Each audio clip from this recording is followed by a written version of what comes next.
한국의 행보에 전 세계가 주목하고 있습니다. 미국 월스트리트 저널은 최근 한국 없이는 AI 시대가 멈춘다는 기사를 일면에 실었습니다. 영국 파이낸셜 타임스는 70년 전 최빈국이 어떻게 기술 강국이 됐나라는 특집을 연달아 보도했습니다.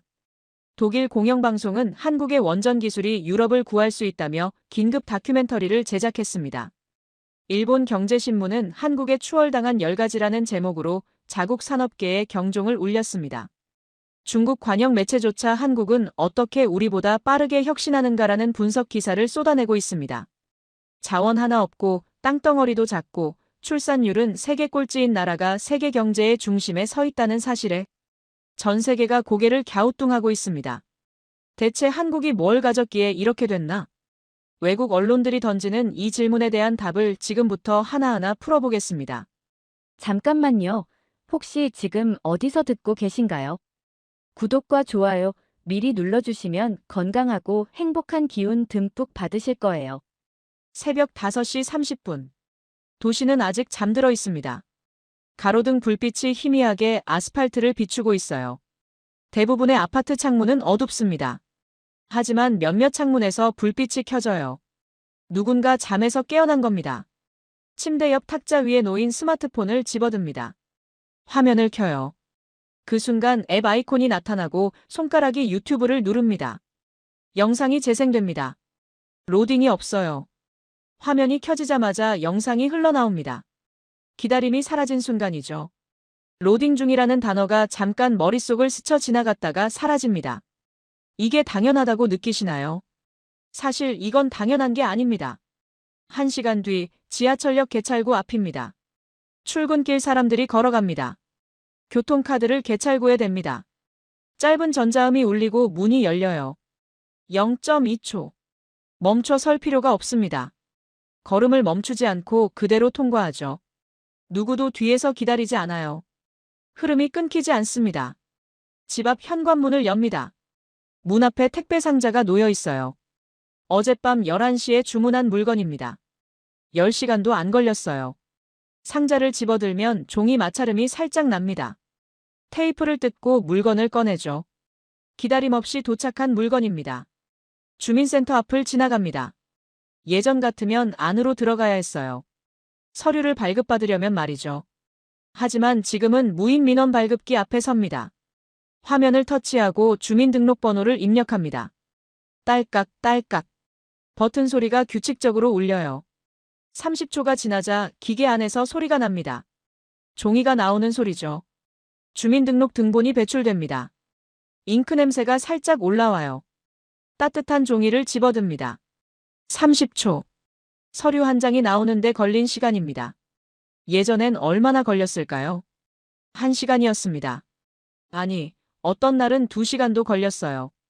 주민센터 안으로 들어가 번호표를 뽑고 의자에 앉아 기다리고 이름이 불리면 창구로 가서 신청서를 작성하고 도장을 찍고 다시 기다리고 그제야 서류를 받았죠. 점심시간이면 창구가 닫혔습니다. 다시 오라는 말에 발걸음을 돌려야 했어요. 지금은 30초입니다. 집에서도 지하철역에서도 심지어 산골에서도 가능해요. 이 모든 게 선진국이라서 당연한 거라고 생각하실 수 있습니다. 부자 나라니까 편한 거라고 말이죠. 그런데 잠깐 이 나라의 조건을 봐야 합니다.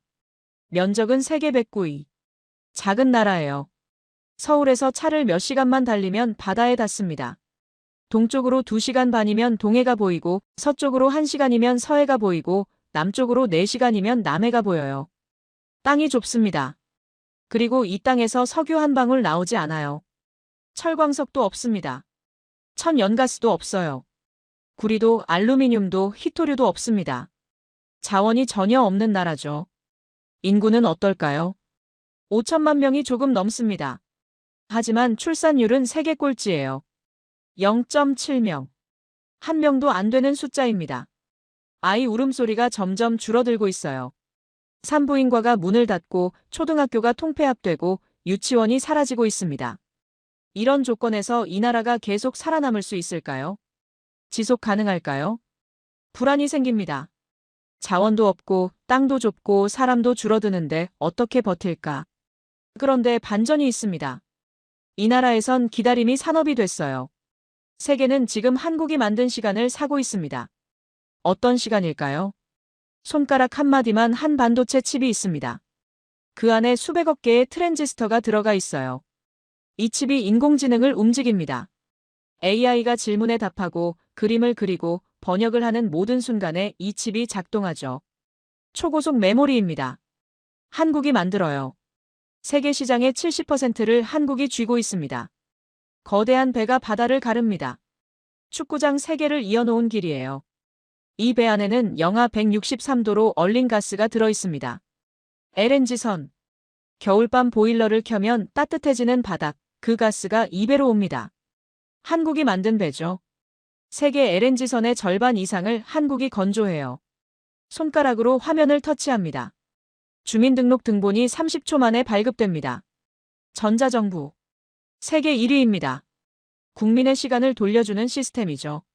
산골 마을 할머니도 서울 한복판 회사원도 같은 속도로 행정 서비스를 받아요. 공장 안에서 로봇팔이 움직입니다. 사람이 하기 어려운 용접 작업을 대신하죠. 위험한 일을 로봇이 맡습니다. 산업용 로봇 밀도 세계 1위. 사람 대신 기계가 일하는 나라입니다. 원자력 발전소가 전기를 만듭니다. 안정적이고 저렴하고 깨끗한 전기죠. 한국의 원전 기술이 세계로 수출되고 있어요. 체코가 한국을 선택했습니다. 이 모든 게 시간과 연결돼 있어요. 기다리지 않는 나라. 멈추지 않는 나라. 끊기지 않는 나라입니다. 영초의 나라죠. 예전엔 달랐습니다. 서류 하나 떼려면 반나절 걸렸어요. 주민센터에 가서 줄을 서고 창고 직원에게 신청서를 내고 도장을 받고 다시 기다렸습니다. 공장에선 사람이 직접 위험한 작업을 했어요. 손이 데이고 눈이 따갑고 숨이 막혔습니다. 전화 한 통 걸려면 시외전화 교환원을 거쳐야 했죠. 산골에선 전화선이 끊어지면 며칠씩 연락이 안 됐어요. 물건을 주문하면 일주일은 기다려야 했습니다. 기다림이 일상이었어요. 그런데 어느 순간부터 기다림이 사라졌습니다. 30초 만에 서류가 나오고 로봇이 위험한 일을 대신하고 산골에서도 서울과 같은 속도로 인터넷이 연결되고 주문한 물건이 다음 날 아침 문 앞에 도착합니다. 시간이 돌아온 거예요. 누가 돌려줬을까요? 기술입니다. 하지만 기술만으로는 설명이 안 돼요. 자원도 없고 땅도 좁고 출산율도 낮은 나라가 어떻게 이런 기술을 만들었을까요? 어떻게 시간을 세계 1위로 만들었을까요? 여기엔 비밀이 있습니다. 조건이 나빴기 때문에 더 절박했어요. 자원이 없으니 기술로 살아야 했습니다. 땅이 좁으니 효율을 높여야 했어요. 사람이 줄어드니 자동화를 해야 했죠. 불리한 조건이 오히려 혁신을 만들었습니다. 선진국이라서 편한 게 아니라 생존을 위해 편하게 만든 거예요. 기다릴 여유가 없었습니다. 느리면 죽는 나라였으니까요. 그래서 빨라졌습니다. 그래서 영초가 됐어요. 지금부터 그 비밀을 하나씩 열어보겠습니다. 증거봉투 10개가 준비돼 있어요. 한국이 세계에 파는 시간의 정체. 그 시간이 어떻게 만들어졌는지, 왜 한국만 가능했는지 하나씩 확인해보죠. 오늘 우리는 증거봉투 10개를 열어보겠습니다. 세계가 한국에서 사가는 것들이죠. 하지만 단순한 목록이 아니에요. 각 봉투마다 하나의 장면이 있습니다. 첫 번째 봉투를 엽니다. 한 알의 기억. 스마트폰 속 사진 한 장을 여는 순간 그 뒤에서 보이지 않는 부품이 움직여요. 메모리입니다. 손가락 한마디만 한 작은 칩이죠. 하지만 이 칩이 없으면 사진도 영상도 앱도 작동하지 않습니다. 세계 메모리 시장의 70%를 한국이 쥐고 있어요. 두 번째 봉투. 한 척의 배. 겨울밤 보일러가 켜지면 웅 하는 소리가 납니다. 바닥이 따뜻해져요. 그 가스가 오기까지 영하 163도 탱크를 견딘 배가 있습니다. LNG선이죠. 세계 LNG선의 절반 이상을 한국이 만들어요. 세 번째 봉투. 한 장의 서류. 무인 민원 발급기 앞에서 30초 만에 나오는 종이. 전자정부 서비스입니다. 세계 1위예요. 줄 설 필요가 없고 창고에 갈 필요가 없고 기다릴 필요가 없습니다. 네 번째 봉투. 한 번의 연결. 산골 마을 마루에서 스마트폰으로 라이브 방송을 봅니다. 끊김이 없어요. 5G 통신망. 세계 최초로 상용화한 나라가 한국입니다. 서울 한복판이나 강원도 산골이나 속도가 같아요. 5번째 봉투. 로봇팔의 규칙적인 회전. 공장 라인에서 용접 작업을 하고 있습니다. 불꽃이 튀어요. 하지만 사람이 아닌 로봇이 하고 있죠. 산업용 로봇 밀도 세계 1위. 위험한 일을 기계가 대신합니다. 6번째 봉투. 전기의 불빛. 냉장고가 웅소리를 내며 작동합니다. TV 화면이 켜져요. 전기장판이 따뜻해집니다. 이 전기의 상당 부분이 원자력에서 와요. 한국의 원전 기술이 세계로 수출되고 있습니다. 7번째 봉투. 립스틱 뚜껑이 닫히는 소리. 딸깍. 화장대 위 작은 병들이죠. K뷰티입니다. 미국 화장품 매장에서 한국 브랜드가 프랑스 명품과 나란히 놓여 있어요. 8번째 봉투. 라면 봉지 뜯는 소리. 바스락. 끓는 물에 면을 넣고 3분을 기다립니다. 매운 국물이 혀끝을 자극해요. 한국 라면이 전 세계 편의점 진열대를 채우고 있습니다. 9번째 봉투. 김의 바스락거림. 도시락 한 편을 차지하는 검은 종이. 이제 다른 나라 아이들 도시락에도 들어가고 있어요. 김 수출 세계 1위입니다. 10번째 봉투. 넷플릭스 화면이 켜지는 소리. 자막이 올라갑니다. 한국 드라마죠. 언어가 달라도 이야기는 전해집니다. K 콘텐츠가 세계를 울리고 있어요. 10개의 봉투를 열었습니다. 반도체, 배, 전자정부, 5G, 로봇, 원전, 화장품, 라면, 김, 드라마. 그런데 여기서 질문이 생깁니다. 한국이 잘하는 건 이 정도지 않을까? 반도체나 배 같은 큰 산업 말이죠. 하지만 진짜 핵심은 다릅니다. 무엇을 만들었는가가 아니라 어떻게 연결했는가입니다. 포항의 쇳물이 조선소로 갑니다. 조선소가 배를 만들어 수출해요. 수출로 번 돈이 연구개발로 들어갑니다. 연구개발이 반도체 기술을 키우죠. 반도체가 로봇을 움직이게 합니다. 로봇이 다시 조선소와 공장을 돕고요. 하나가 다음 하나를 낳는 구조입니다. 따로가 아니에요. 한 묶음이죠. 톱니바퀴가 맞물려 돌아가는 것처럼 이 10가지가 서로 연결돼 있습니다. 여러분이 젊을 때는 어땠나요? 기다림이 일상이었습니다. 서류 하나 떼려면 주민센터에 가서 줄을 섰어요. 도장을 받고 창고 직원 눈치를 보고 한참을 기다렸죠. 공장에선 위험한 일을 사람이 직접 했습니다. 뜨거운 철판, 튀는 불꽃, 독한 화학 냄새. 몸으로 감당했어요. 물건을 주문하면 일주일은 기다려야 했습니다. 전화 한 통 걸려면 교환원을 거쳐야 했죠. 그런데 어느 순간부터 기다림이 사라졌어요. 30초 만에 서류가 나오고 로봇이 위험한 일을 대신하고 주문한 물건이 다음 날 도착하고 산골에서도 영상이 끊김없이 재생됩니다. 누가 이렇게 만들었을까요? 여러분 세대가 만든 겁니다. 땀 흘려 공장을 돌렸고 밤을 새워 기술을 배웠고 실패해도 다시 일어섰어요. 그 축적이 지금의 편리함을 만들었습니다. 이제 첫 번째 봉투를 완전히 열어보겠습니다. 세계의 두뇌가 한국 없이는 숨을 쉴 수 없는 이유를요. 서버실 안은 조용합니다. 하지만 완전한 침묵은 아니에요. 웅웅하는 소리가 일정하게 울립니다. 냉각팬이 돌아가는 소리죠. 하루 24시간, 1년 365일 멈추지 않습니다. 수천 개의 서버가 작동하고 있어요. 깜빡이는 LED 불빛. 초록색, 빨간색, 노란색. 각각의 불빛이 데이터가 흐르고 있다는 신호입니다. 이 안에서 인공지능이 숨을 쉬어요. 공장 클린룸 안도 소리가 있습니다. 기계가 규칙적으로 움직이는 소리. 정밀한 리듬이죠. 로봇팔이 웨이퍼를 옮깁니다. 한치의 오차도 없어요. 먼지 하나 없는 공간. 작업자들은 방진복을 입고 있습니다. 온몸이 하얀 옷으로 덮여 있어요. 반도체가 만들어지고 있습니다. 야근 택시가 회사 앞에 섭니다. 문이 열리고 닫히는 소리. 엔지니어가 새벽에 퇴근해요. 피곤한 얼굴이지만 뿌듯합니다. 오늘도 칩 하나를 완성했어요. 손가락 한마디만 한 작은 칩. 하지만 그 안에 수백억 개의 트랜지스터가 들어가 있습니다. AI의 시대라고 합니다. 인공지능이 질문에 답하고 그림을 그리고 코드를 쓰고 번역을 하죠. 의사 진단을 돕고 법률 자문을 하고 음악을 작곡합니다. 신기한 시대예요. 그런데 AI가 똑똑해질수록 더 많은 것이 필요해요. 기억입니다. 두뇌가 생각하려면 기억장치가 필요하거든요. 사람도 마찬가지예요. 뇌가 아무리 좋아도 기억이 없으면 생각할 수 없습니다. 어제 먹은 밥이 기억나지 않으면 오늘 뭘 먹을지 결정할 수 없어요. 과거 경험이 쌓여야 미래를 계획할 수 있습니다. AI도 똑같아요. 계산을 아무리 잘해도 데이터를 저장할 메모리가 없으면 작동하지 않습니다. 학습한 내용을 기억해야 답을 할 수 있어요. 그 메모리를 한국이 만듭니다. 손가락 한마디만 한 작은 칩이에요.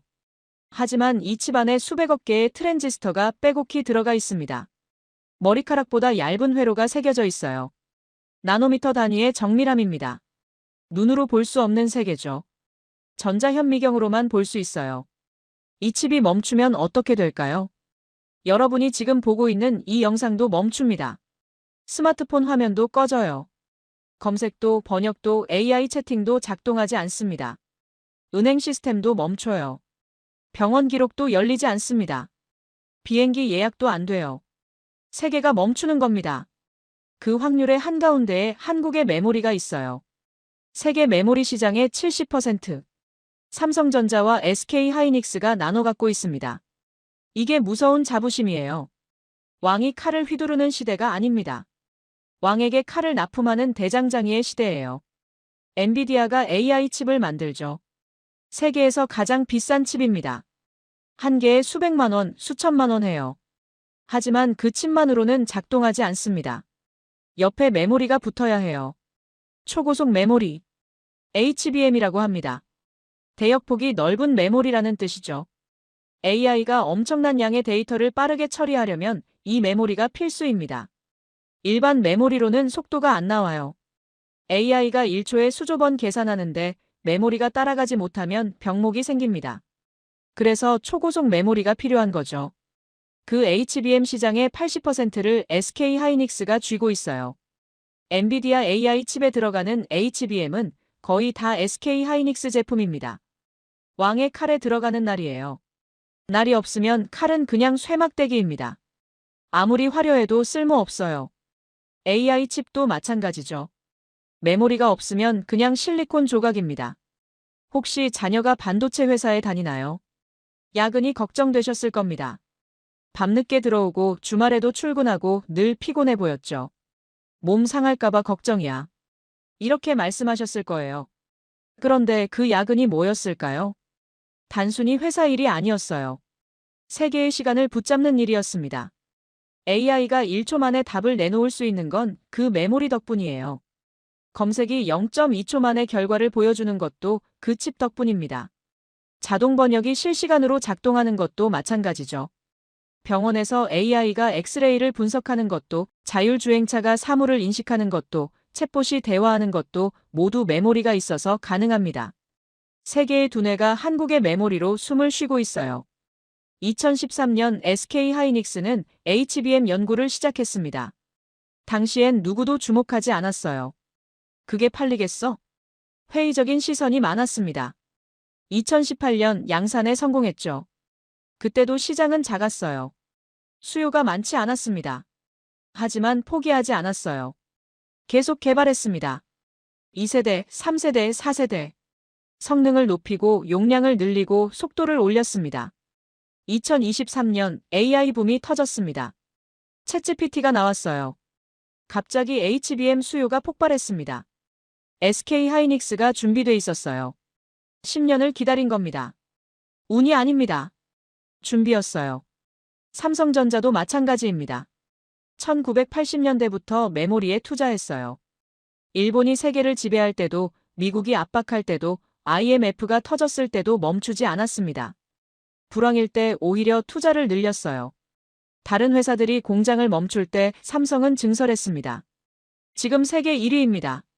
40년을 달려온 결과죠. 그런데 두뇌만으로는 나라가 움직이지 않습니다.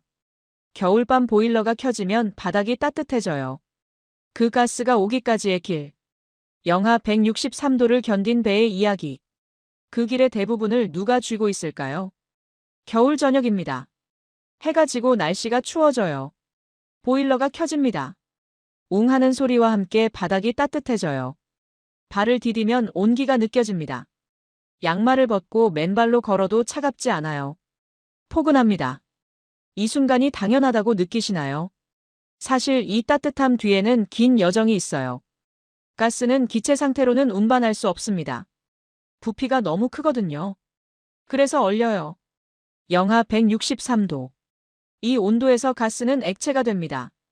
부피가 600분의 1로 줄어들어요. 그래야 배에 실을 수 있죠. 하지만 이 온도는 위험합니다. 철이 얼어서 부서져요. 일반 금속은 쓸 수 없습니다. 특수 합금만 가능해요. 빈틈이 있으면 폭발합니다. 가스가 새면 순식간에 기화되면서 엄청난 압력이 생겨요. 배가 터질 수 있습니다. 그래서 머리카락 한 올보다 얇은 틈도 허용되지 않아요. 완벽한 밀폐가 필요합니다. LNG선. 액화천 연가스를 운반하는 배죠. 한 척의 길이가 300m가 넘습니다. 축구장 3개를 이어놓은 크기예요. 높이는 11층 건물만 합니다. 무게는 10만 톤이 넘어요. 이 거대한 배 안에 탱크가 4개 들어가 있습니다. 각 탱크는 구형이에요. 공 모양이죠. 왜 구형일까요? 압력을 골고루 분산시키기 위해서입니다. 영하 163도의 압력을 견디려면 형태가 중요해요. 모서리가 있으면 그곳에 응력이 집중됩니다. 구형은 응력이 골고루 퍼져요. 조선소 현장입니다. 용접 불꽃이 튀어요. 파란 불꽃, 하얀 불꽃. 작업자가 철판을 이어 붙이고 있습니다. 불꽃이 사방으로 튀지만 손은 흔들리지 않아요. 0.1mm의 정밀함이 필요한 작업이죠. 용접 자국이 매끄럽게 이어집니다. 틈이 보이지 않아요. 엑스레이로 검사합니다. 내부까지 확인해요. 기포가 있는지, 균열이 있는지 철저히 봅니다. 하나라도 발견되면 다시 합니다. 작업복 소매가 스치는 소리. 망치가 철판을 두드리는 소리. 크레인이 거대한 부품을 들어올리는 소리. 이 모든 소리가 하나의 배를 만들어요. 세상엔 2종류의 나라가 있습니다. 많이 만드는 나라. 그리고 실패하면 끝나는 걸 맡기는 나라. 중국은 배를 많이 만들어요. 물량으론 세계 1위입니다. 컨테이너선, 벌크선, 유조선. 다 만들어요. 하지만 LNG선은 다릅니다. 한국이 압도적이에요. 세계 LNG선 수주의 절반 이상을 한국 조선소가 가져갑니다. 현대중공업, 삼성중공업, 한화오션. 이 세 회사가 세계 시장을 나눠 갖고 있어요. 왜 한국을 선택할까요? 신뢰 때문입니다. 40년 동안 단 한 번도 중대 사고가 없었어요. LNG선이 바다에서 폭발하거나 침몰한 적이 없습니다. 납기를 어긴 적도 없어요. 약속한 날짜에 배를 인도했습니다. 품질도 완벽했어요. 인도한 후 30년, 40년 운항하는데 문제가 없습니다. 이게 브랜드죠. 1970년대 현대중공업이 첫 배를 만들 때였습니다. 울산 바닷가. 아무것도 없는 곳이었어요. 모래사장만 있었습니다. 외국 전문가들이 와서 봤어요. 여기서 배를 만든다고. 비웃음이었습니다. 한국이 배를 만들려면 100년 걸린다. 기술도 없었고 경험도 없었고 장비도 없었습니다. 하지만 시작했어요. 조선소 현장은 혹독했습니다. 겨울 바닷바람이 뼛속까지 파고들었어요. 손이 얼어서 감각이 없었습니다. 장갑을 껴도 차가웠죠. 여름 햇볕은 눈이 따가웠어요. 철판에 반사된 빛이 눈을 찔렀습니다. 선글라스를 껴도 부셨습니다. 쇠냄새, 용접 냄새, 페인트 냄새가 코를 찔렀어요. 숨쉬기 힘들었습니다. 마스크를 껴도 냄새가 스며들었죠. 하지만 멈추지 않았어요. 새벽부터 밤까지 일했습니다. 도면을 보고 철판을 자르고 용접을 하고 조립했어요. 실패하면 다시 했습니다. 넘어지면 일어났어요. 넘어지면 일어났어요. 누군가의 갈라진 손, 피가 맺힌 손등, 굳은 살이 박인 손바닥, 누군가의 구부정한 허리, 평생 고개 숙여 일한 흔적, 누군가의 땀 젖은 작업복, 하루 종일 흘린 땀의 흔적. 여러분 세대의 얼굴입니다. 100년이 아니었어요. 반세기. 50년 만에 세계 1위가 됐습니다. 1970년대 비웃음을 들었던 그 조선소가 2020년대 세계를 먹여 살리고 있어요. 지금 보일러를 켜면 따뜻해지는 바닥. 겨울밤 포근한 이불 속. 그 일상이 사실은 반세기의 압축 결과였습니다. 한국이 멈추면 AI도 멈춥니다. 메모리가 없으니까요. 한국이 멈추면 가스도 멈춰요. LNG선이 없으니까요. 유럽의 겨울이 추워집니다. 일본의 공장이 멈춰요. 중동의 전기가 끊깁니다. 그만큼 한국이 중요해진 겁니다. 그런데 한국은 왜 이렇게 빠르고 끊기지 않게 만드는데 집착했을까요? 영초의 나라를 만든 이유가 뭘까요?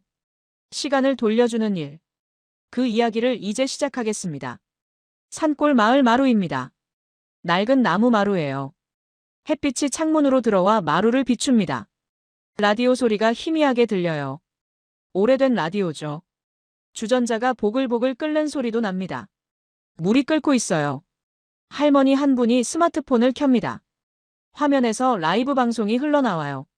잡음이 없습니다. 끊김도 없어요. 서울 한복판과 똑같은 속도입니다. 화질도 선명해요.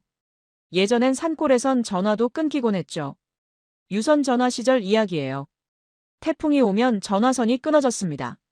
바람에 날아가거나 나무에 걸렸어요. 며칠씩 연락이 안 됐습니다. 수리기사가 올 때까지 기다려야 했죠. 라디오 잡음이 심했어요. 산에 가로막혀 전파가 약했습니다. 지지직 소리가 계속 났어요. TV 화면이 흔들렸습니다. 안테나 방향을 이리저리 돌려야 했어요. 그래도 화면이 깨졌죠. 인터넷은 느렸습니다. 사진 한 장 여는데 1분이 걸렸어요. 영상은 아예 볼 수 없었습니다. 도시와 시골의 격차가 컸어요. 서울에선 초고속 인터넷이 깔렸는데 시골은 전화 모뎀을 썼습니다. 속도 차이가 100배였어요. 지금은 다릅니다. 세상이 마루로 들어와요. 5G 통신망 때문이죠. 한국은 세계 최초로 5G를 상용화했습니다. 2019년 4월 3일. 미국보다 하루 빨랐어요. 기록을 위한 경쟁이 아니었습니다. 국민의 시간을 돌려주기 위해서였어요. 5G는 4G보다 20배 빠릅니다. 영화 한 편을 5초 만에 다운로드해요. 화상 통화가 끊기지 않습니다. 실시간 방송이 지연 없이 재생돼요. 서울 한복판과 산골의 속도가 같을 때 사람은 소외되지 않습니다. 나이가 들어도 시골에 살아도 뒤처지지 않아요. 손주 얼굴을 화상으로 선명하게 봅니다. 뉴스를 실시간으로 시청해요. 은행 업무를 스마트폰으로 처리합니다. 이게 진짜 평등이죠. 돈으로 사는 평등이 아니라 기술로 만드는 평등입니다. 전자정부는 더 강력해요. 서류 한 장이 종이가 아니라 시간이었던 시대가 있었습니다. 1990년대, 2000년대 이야기죠. 주민센터에 가서 번호표를 뽑았어요. 빨간 숫자가 적힌 종이. 의자에 앉아 기다렸습니다. 천장 스피커에서 번호가 불렸어요. 37번 고객님. 일어나서 창구로 갔습니다. 신청서를 작성했어요. 이름, 주민등록번호, 주소, 전화번호. 빈칸을 하나하나 채웠습니다. 도장을 찍고 인감을 확인하고 수수료를 냈어요. 그리고 다시 기다렸습니다. 직원이 서류를 처리할 때까지. 1시간, 2시간. 점심시간이면 창구가 닫혔습니다. 1시에 다시 오세요. 오후에 다시 와야 했죠. 지금은 30초입니다. 스마트폰으로 앱을 켜고 주민등록번호를 입력해요. 딸깍, 딸깍. 버튼을 몇 번 누릅니다. 서류가 화면에 뜨죠. 출력하거나 이메일로 보낼 수도 있어요. PDF로 저장할 수도 있습니다. 집에서, 지하철에서, 산골에서도 가능해요. 새벽에도, 밤에도, 주말에도 됩니다. 창구 시간을 기다릴 필요가 없어요. 이건 편리함이 아닙니다. 국민에게 시간을 돌려주는 복지예요. 한 사람당 1시간을 돌려주면 5천만 명에게 5천만 시간을 돌려주는 겁니다. 하루로 치면 2000년이에요. 전자정부 평가 세계 1위. 유엔이 매년 평가하는데 한국이 계속 1위입니다. 2010년부터 지금까지. 다른 나라들이 따라오지 못해요. 시간보다 더 중요한 게 있습니다. 안전이죠. 사람이 귀해지는 나라입니다. 출산율 0.7명. 아이가 태어나지 않아요. 학교가 텅 비고 유치원이 문을 닫고 놀이터에 아이가 없습니다. 20년 뒤엔 일할 사람이 지금의 절반이 될 거예요. 특히 위험한 일을 할 사람이 부족해집니다. 어떻게 해야 할까요? 로봇입니다. 공장 라인에서 로봇팔이 움직여요. 용접 작업을 하고 있습니다. 불꽃이 튀지만 로봇은 다치지 않아요. 뜨거운 철판을 옮기고 무거운 부품을 들어 올리고 반복 작업을 정확히 해냅니다. 24시간 쉬지 않고 일해요. 피곤하지도 않습니다. 실수도 하지 않아요. 사람 대신 로봇이 위험을 감당하는 거죠. 산업용 로봇 밀도 세계 1위. 노동자 10,000명당 로봇 1,000대가 넘습니다. 2위인 싱가포르보다 많아요. 예전엔 사람이 직접 했어요.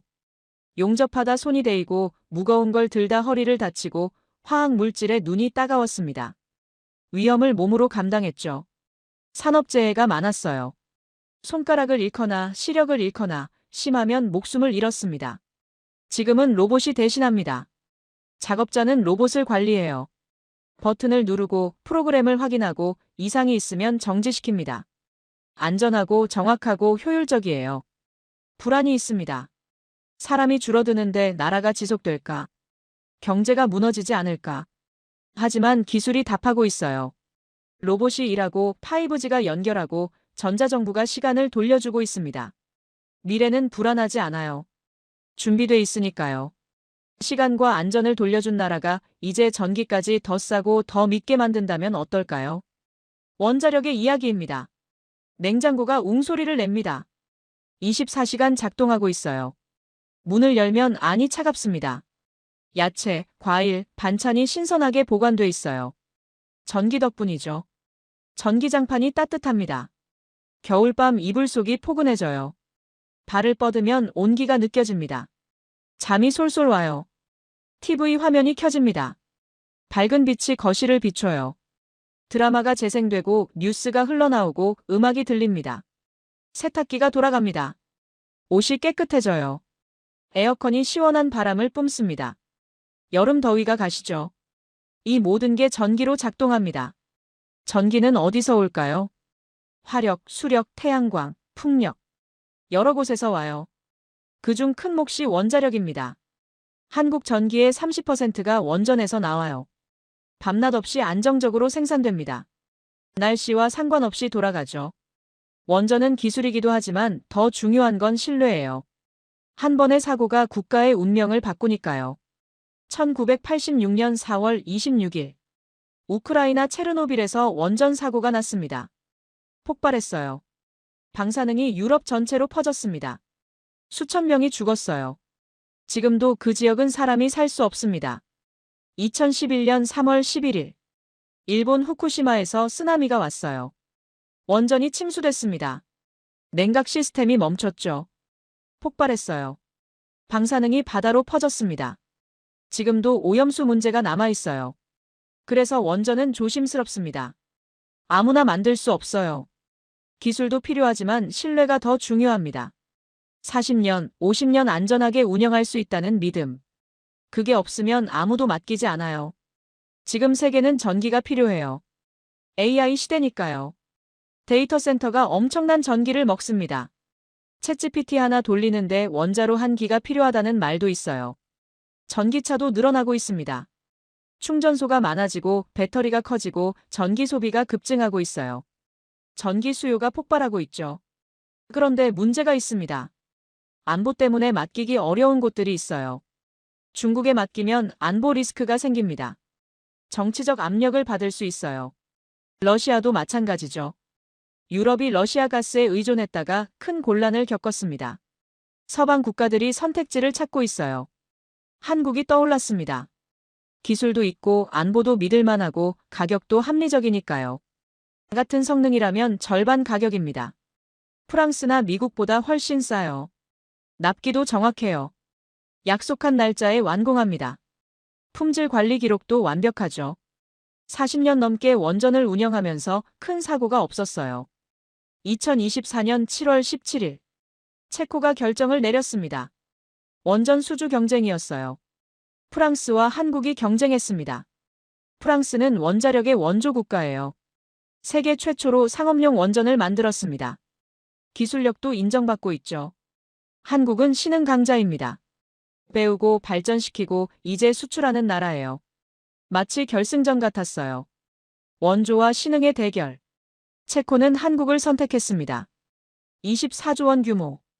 원전 사기를 짓는 계약이에요. 한국 원전 수출 역사상 최대 계약입니다. 이게 뭘 의미할까요? 단순히 돈을 번 게 아니에요. 신뢰를 얻은 겁니다.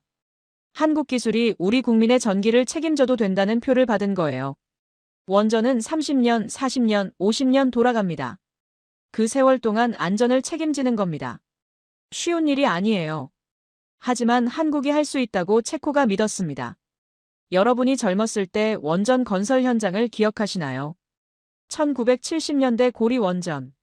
부산 기장 바닷가였어요. 아무것도 없는 곳이었습니다. 기술도 없었고 경험도 없었고 장비도 없었어요. 외국 기술자들이 와서 가르쳐 줬습니다. 미국 웨스팅하우스 엔지니어들이었죠. 한국 기술자들은 노트에 적고 사진을 찍고 밤새 공부했어요. 영어 매뉴얼을 사전 찾아가며 읽었습니다. 넘어지고 실수하고 다시 배웠어요. 50년이 지났습니다. 이제 한국이 가르치는 나라가 됐어요. 체코에 기술자를 보내고 설계도를 그리고 원전을 짓습니다. 50년의 축적이죠. 원전 수출은 돈을 버는 사건이기도 하지만 더 큰 의미는 이겁니다. 우리 기술이 누군가의 일상을 책임진다는 것. 체코 국민이 켜는 전등. 그 전기가 한국 원전에서 나옵니다. 체코 공장이 돌아가는 전기. 한국 기술이 공급해요. 체코 병원이 환자를 살리는 전기. 한국이 책임집니다. 책임과 성실. 여러분 세대가 평생 지킨 가치가 지금 세계로 수출되고 있어요. 그런데 한국의 세계 1위는 공장 안에만 있지 않습니다. 화장대 위에도, 부엌에도, 밥상 위에도 있어요. 일상의 역전이 시작됩니다. 립스틱 뚜껑이 닫힙니다. 딸깍. 작은 소리지만 선명해요. 화장대 앞에서 립스틱을 바릅니다.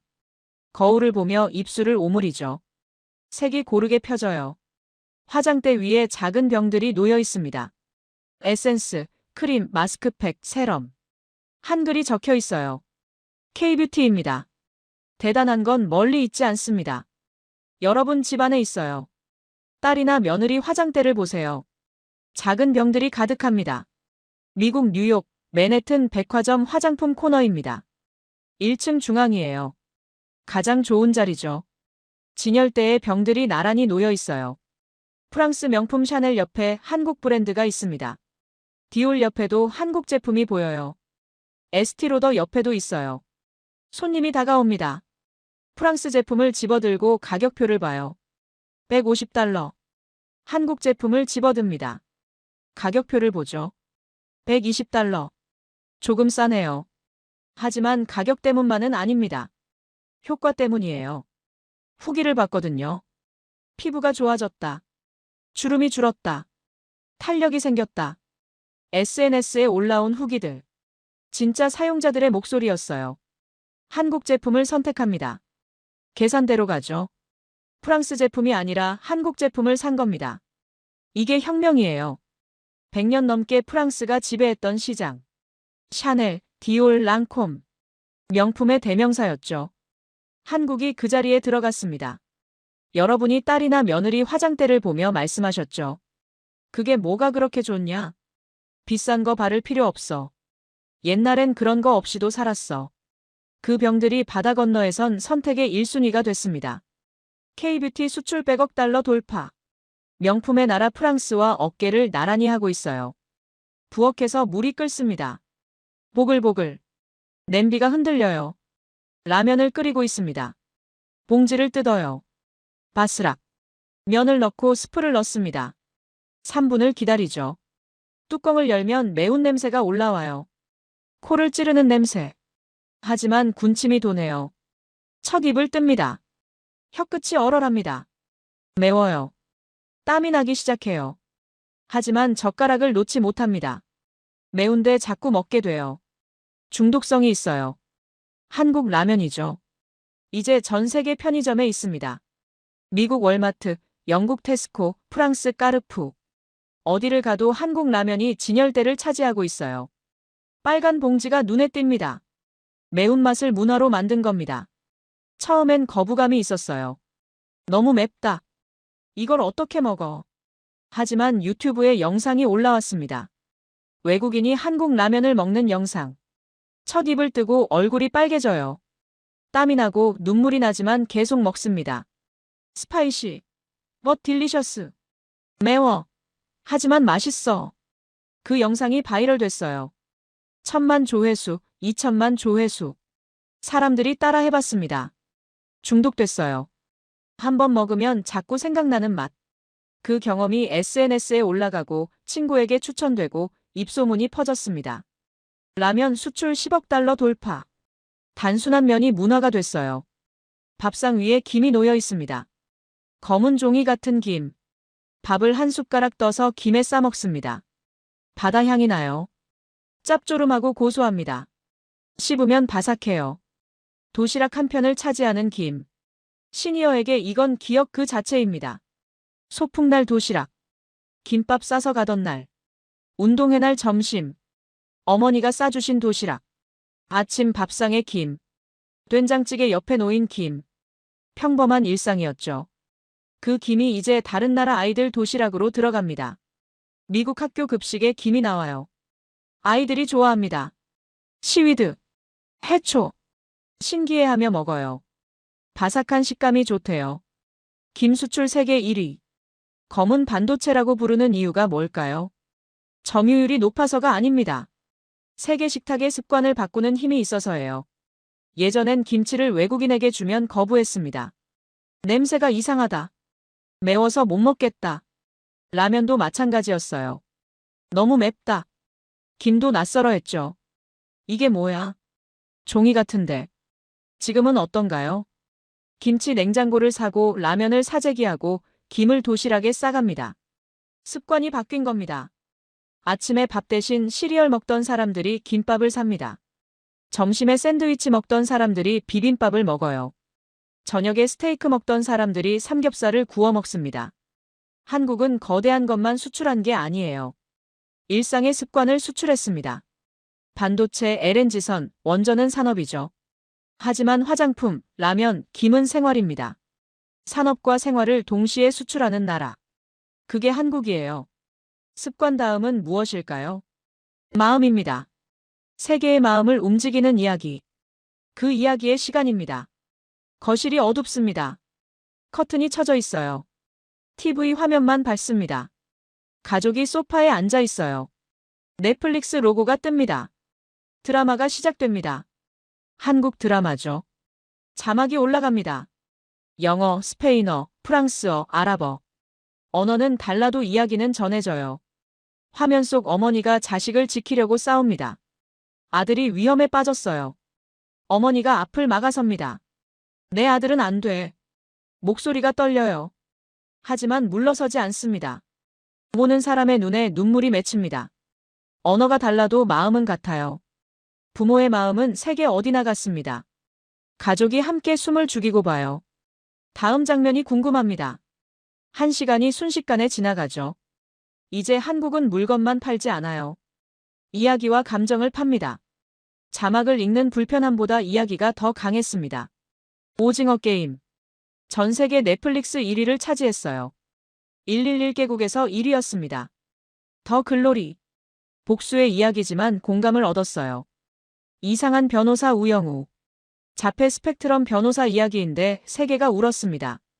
왜 세계가 한국 드라마를 볼까요? 감정이 진짜여서입니다. 꾸며낸 게 아니에요. 실제로 살아온 마음이 담겨 있습니다. 부모가 자식을 위해 희생하는 마음. 전쟁 후 폐허에서 자식 교육만은 포기하지 않았던 마음. 어려울 때 서로 손 내미는 정. IMF 때 금 모으기 운동하던 마음. 포기하지 않는 끈기. 공장에서 밤늦게까지 일하던 모습. 이게 뭘까요? 여러분이 평생 보여준 것입니다. 그 마음이 드라마에 담겼어요. 작가가 쓰고 배우가 연기하고 감독이 찍었지만 그 안에 담긴 마음은 여러분의 마음입니다. 세계가 그 마음에 우는 겁니다. K 콘텐츠 수출 144억 달러. 드라마, 영화, 음악, 게임, 웹툰. 보이지 않는 수출이죠. 하지만 효과는 보이는 것보다 큽니다. 한국에 대한 이미지가 바뀌어요. 한국이 어디지? 에서 한국 가보고 싶다로 바뀝니다. 한국 음식 먹어보고 싶다. 한국어 배우고 싸. 한국 문화가 궁금하다. 드라마 한 편이 나라 이미지를 바꿉니다. 톤이 갑자기 단단해집니다. 나라를 지키는 힘. 군사력 세계 6위. 핵은 없습니다. 하지만 재래식 전력만으로 상위권이에요. K2 전차. 세계에서 가장 빠른 전차 중 하나입니다. K9 자주포. 세계에서 가장 많이 팔린 자주포예요. KF-21 전투기. 자체 개발한 전투기입니다. 외국에서 사오는 게 아니라 만드는 겁니다. 설계도를 그리고 엔진을 개발하고 조립합니다. 폴란드가 한국 무기를 샀어요. K2 전차, K9 자주포, FA-50 전투기. 수조원 규모입니다. 유럽 국가가 아시아 무기를 사는 건 이례적이에요. 왜 샀을까요? 성능이 좋고 가격이 합리적이고 납기가 빠르니까요. 핵 없이도 지키는 힘이 있다는 것. 이건 시니어에게 가장 직접적인 안정감이에요. 전쟁을 겪은 세대니까요. 1950년 6월 25일을 기억하시죠? 북한이 침략했던 날. 피난 가던 길. 폭격 소리. 무너진 건물. 그 기억이 있기 때문에 나라가 튼튼해야 잠을 잘 수 있습니다. 지금 한국은 튼튼해요. 마지막 이야기입니다. 중진국 함정. 114개 나라가 꿈꿨지만 13개만 탈출했던 그 함정. 한국은 어떻게 졸업했을까요? 낡은 사다리를 스스로 걷어찬 겁니다. 편한 길이 열릴 때 더 어려운 길로 들어갔어요. 1980년대 섬유로 돈을 벌 때 반도체를 시작했습니다. 위험한 도전이었어요. 실패하면 회사가 망할 수 있었습니다. 1990년대 조립 생산으로 성장할 때 자체 기술 개발에 투자했어요. 당장은 이익이 나지 않았습니다. 2000년대 메모리로 1위 했을 때 시스템 반도체에 도전했습니다. 어려운 분야였어요. 편한 자리에 안주하지 않았어요. 계속 다음을 준비했습니다. 연구개발 투자 GDP 대비 4.8%. 세계 2위입니다. 1위는 이스라엘이에요. 하지만 이스라엘은 인구 900만 명입니다. 한국은 5천만 명이죠. 규모가 다른데도 2위예요. 이게 뭘 의미할까요? 미래에 투자한다는 겁니다. 지금 편하게 살 수도 있어요. 메모리 반도체로 돈을 충분히 벌고 있으니까요. 하지만 10년 뒤, 20년 뒤를 보고 투자합니다. 양자 컴퓨터, 인공지능, 바이오, 우주. 아직 돈이 안 되는 분야에 투자하고 있어요. 그 선택들이 메모리를 만들었고, 조선을 키웠고, 원전을 완성했고, 로봇을 발전시켰고, 콘텐츠를 세계로 보냈어요. 자원이 없어서 끝나는 나라가 아니라 시간이 남아서 다음 시대를 여는 나라. 그게 대한민국입니다. 기적의 주인공은 영웅이 아니었어요. 매일을 버틴 사람들이었습니다.